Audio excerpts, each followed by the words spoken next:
Hello সবাই, wish you a very happy Monday everyone. তো চলে আসলাম তোমাদের সাথে আমার মানডে ব্লগ শেয়ার করব বলে। তো আজকে মানডে অ্যান্ড আমি আছি ঘরে। সো আজকে ওম নমঃ শিবায়ের ডে, তোমরা সবাই জানো। তো আমি আজকে একটা প্ল্যান করেছিলাম যে একটা নতুন মন্দিরে যাব, নতুন ইন দ্য সেন্স আজকে আমার সেকেন্ড ওই মন্দিরে যাওয়া।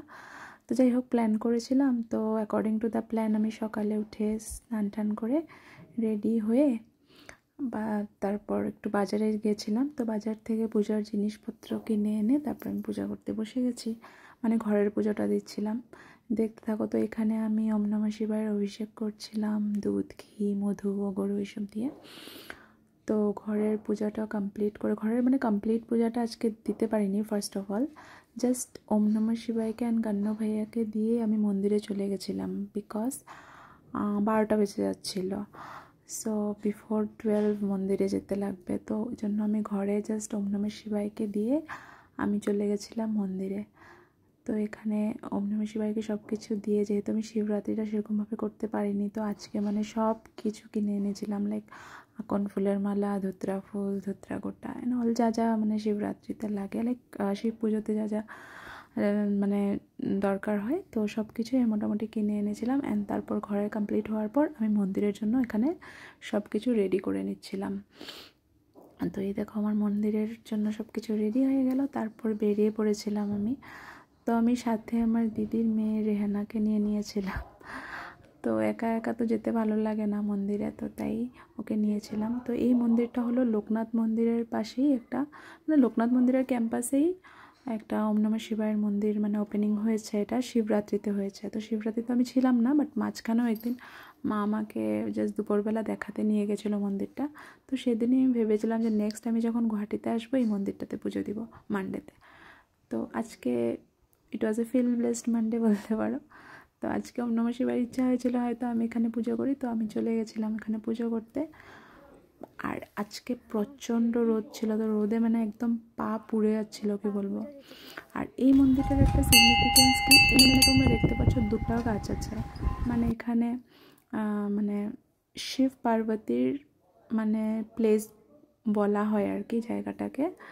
তো পার্বতীপতি পূজা হয় এখানে। তো এখানে আমি সব কিছু রেডি করে, তো মন্দির থেকেই জল, ঘরের থেকে দুধ টুধ সব কিছুই নিয়ে গেছিলাম, বাট ওখানে জলটা মন্দির থেকেই নিয়েছিলাম। তো ফার্স্ট অফ অল আমি প্রদীপ জ্বালিয়ে নিই, বাট এত হাওয়া ছিল প্রদীপ নিভেই গেছিলো। তারপর প্রদীপ ঘর আছে, লোকনাথ মন্দিরের প্রদীপ ঘরটাতে দিতে লাগবে, বাট পুজো চলাকালীন আমি এখানেই প্রদীপটাকে রেখে দিয়েছিলাম, আর প্রদীপটা নিভে গেছিলো। তো যাই হোক, তো এখানে প্রদীপ টদীপ জ্বালিয়ে আমি জল এনে এখানেও মহাদেবকে অভিষেক করে নিয়েছিলাম।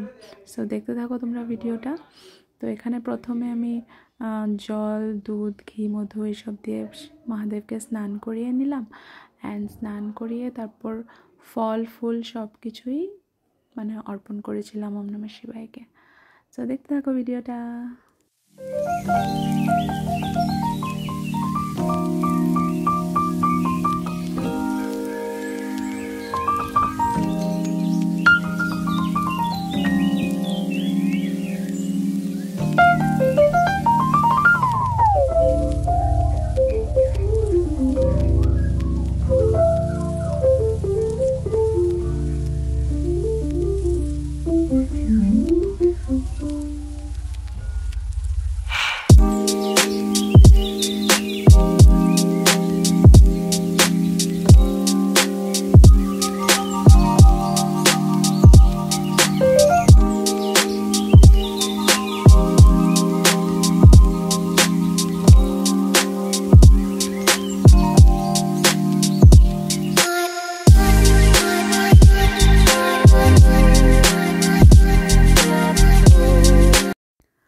তো মন্দিরে কোনো রাশ ছিল না, কেউই ছিল না যখন আমি গেছিলাম। আমার পূজা কমপ্লিট হওয়ার পর আরও কয়েকজন আসছিল যদিও। তো একদম মন মতো করে অনেক টাইম নিয়ে পুজো করছিলাম। তো এখানে আমি ফল নিবেদন করছিলাম ওম নমঃ শিবায়কে। সো বেল, কলা, 3 রকমের ফল আজকে দিয়ে প্রদান করেছি আমি যতটুকু পেরেছি। তো এখানে কমপ্লিট হওয়ার পর তারপরে এখানে পান দিচ্ছিলাম ভগবানকে, দেখো। তারপর ধান দুর্ব দিয়ে আমি কমপ্লিট করলাম পুজোটা। তো এখানে যেহেতু ধূপ দীপ রাখা যাবে না, তো আমি প্রদীপ ঘরে ধূপ রেখেছিলাম। অ্যান্ড মন্দির 3 বার পরিক্রমা করে আমি লোকনাথ মন্দিরের প্রদীপ ঘরে গিয়ে প্রদীপগুলো রেখে দিয়েছিলাম। তারপর আমি চলে যাই মাতৃ মন্দিরে। তো লোকনাথ মন্দিরের পাশেই মাতৃ মন্দির আছে। তো যারা আমার আগের ভিডিওসগুলো দেখেছো, তো অনেকেই কালী পুজোর ব্লগে এই মন্দিরটা দেখেছো। আমি কালী পুজোতে এই মন্দিরটাতে এসেছিলাম অ্যান্ড ব্লগ শেয়ারও করেছিলাম। তো মন্দিরে এসে আমি ধূপ অ্যান্ড প্রদীপ জ্বালিয়ে নিই, তারপর অল্প মাকে আরতি করে নিয়েছিলাম। তো মন্দিরের পরিবেশটা না খুবই সুন্দর। আগে তো প্রায়ই আসা হতো, মানে টুইসডে মানে যাওয়া হতো এই মন্দিরটাতে। বাট এখন তো যেহেতু থাকি না এখানে, অ্যান্ড সময়ের অভাবে আসলেও সব সময় মানে মন্দিরে যাওয়াটা পসিবল হয় না, টাইম মেলে না। তো আজকে যেহেতু গেছিলাম অ্যান্ড টাইমও ছিল, তো একদম ভালো করে মন মতো করে অনেকটা টাইম মন্দিরে স্পেন্ড করেছি, ভীষণ ভালো লাগছে।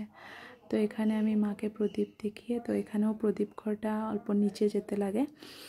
তো এখানে আমি দেখো, এখানে ওম নমঃ শিবায়ও যেহেতু আছেন, তো ওম নমঃ শিবায়কেও আরতি করে আমি মানে প্রদীপ ঘরে প্রদীপগুলো রাখতে যাচ্ছিলাম। তো দেখো মানে এখানে একটা এই মন্দিরটার একটা সিগনিফিকেন্স হলো, এখানে মানে অনেকেই আছে না যারা মানে বাড়িতে শিবলিঙ্গ হয়তো রাখার অসুবিধা বা কোনো মান্নাত থাকে, তো এখানে শিবলিঙ্গ প্রদান করে দেয়। তো অনেক শিবলিঙ্গ এখানে রাখা।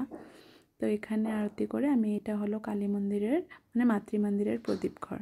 তো এখানে আমি প্রদীপগুলো রেখে আশীর্বাদ নিয়ে নিই। অ্যান্ড তারপর আমি চলে যাই লোকনাথ মন্দিরে। তো এটা হলো লোকনাথ মন্দির। তো লোকনাথ মন্দিরেও প্রণাম টনাম করে ফাইনালি আমার পূজা কমপ্লিট হলো। অ্যান্ড আমি এখানে ওম নমঃ শিবায়কে প্রাণ ভরে নমস্কার করছিলাম যে ফাইনালি আমার মনের আশাটা পূর্ণ করার জন্য আমার এই মন্দিরে পুজো দেওয়ার ভীষণ ইচ্ছা ছিল।